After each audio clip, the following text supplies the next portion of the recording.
Emejinha herin Merdinê li Lîseya Anadolu'ya ya kinderî peya midyata Merdinê pirtûxane û salona etûdê hat vekirin. Pirtûxane li ser navê Rûmeysa Saxlama Rehmetî hat vekirin. Rûmeysa li vê dibistanê xwendekar bû û hê jî di ciwaniya xwe de jiyana xwe ji dest dabû. Mamoste û meta Rûmeysayê Gülsen Salam beşdarî merasîmê bûn û behsa Rûmeysayê kirin.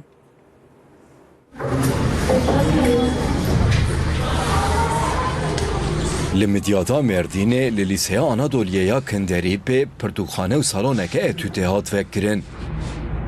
Hayırlı uğurlu olsun inşallah. Müdürê perwerdeyê Midyadê Abdurrahîm Demîr, müdürên dibistanan, malbat û xwendekar beşdarî merasîmê bûn. Komeleya Hebahên Naran li ser navê Rûmeysa Salama ku li vê dibistanê dixwend û hêj di ciwaniya xwe de jiyana xwe ji dest dabû pirtûxane vekir.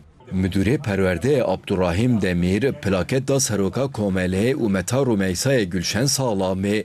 Vê xwecamê qîmetlî ev xizmet kir. Hatiye li gundê xwe li zarokara kutupxaneke Z kutupxane zenginleştirilmiş kutupxane çêdikê divê de bilgisayar yazıcı û etûd salonî tiştekî xweş çêkirine ji bo zarekê we pêştir herin baştir bibin. Em gelekî spas kin.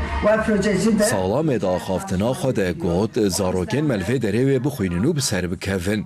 Bu kapılar da çocuklarımızın geleceğine açık. Deriyê vê pirtûkxaneyê wê ji bo hemû zarokan re vekirî be. Ez bawer dikim zarokê me li vê derê wê pirtûkan bixwînin. Lêkolînan bikin û serkeftinên mezin bi dest bixin. Rûmeysa wê serkeftinên wan gelek bextewar bibe. Zarokan jî spasî rayedaran û malbata Rûmeysayê kir. Çok güzel bir proje oldu.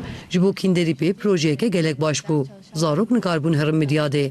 Êdî wê li vê derê bixebitin û dersên xwe çêkin. Özellikle kütüphaneye yetişen Gülşen.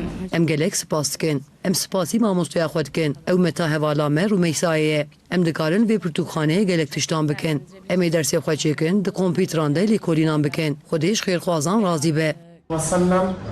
Di merasîmê de ji bo Rûmeysa Saxlama Rehmetî de ajî hatin kirin. Vakfa Lêkolîna Keştiya Hezretî Nuh a Çiyaya Agiriyê li navçeya Bazidê li ser tofana Nuh pêxember civîneke namnetewî